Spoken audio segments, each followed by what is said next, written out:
গতদিন যে তোমাকে টাকা দিয়েছিলাম সে টাকা কি কি খাইছো বলো? 100 টাকার হিসাব দাও। কোন আইসক্রিম খাইছিলাম? ওখানে না, আগুনের কড়াইয়ের উপর গিয়ে বলতে হবে।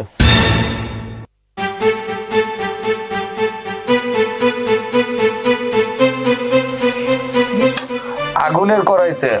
দাঁড়াও দাঁড়াও, জুতা খুলে, জুতা পরে না, জুতা খুলে গিয়ে হিসাব দাও। হ্যাঁ, জুতা খুলে উঠো উঠো উঠো উঠে এবার হিসাব দাও। কোন আইসক্রিম খাইছিলাম? একটা জুস খাইছিলাম, একটা বিস্কুট খাইছিলাম, চানাচুর খাইছিলাম, একটা বিস্কুট খাইছিলাম।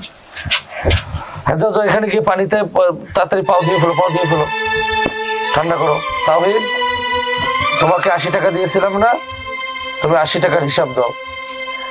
ওই আগুনের কড়াই থেকে হিসাব দাও। তাড়াতাড়ি যাও, যাও, জুতা খুলে যাও, জুতা খুলে যাও।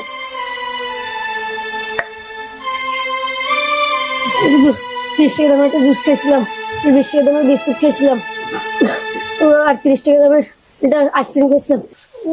পা পড়ে গেল। যাও যাও, ওই যে পাও দাও, পানি দিয়ে পাও দাও, তাতে ঠান্ডা করো, পা ঠান্ডা করো, দ্রুত দ্রুত যাও। তোমাকে 60 টাকা দিয়েছিলাম না, তুমি 60 টাকার হিসাব দাও।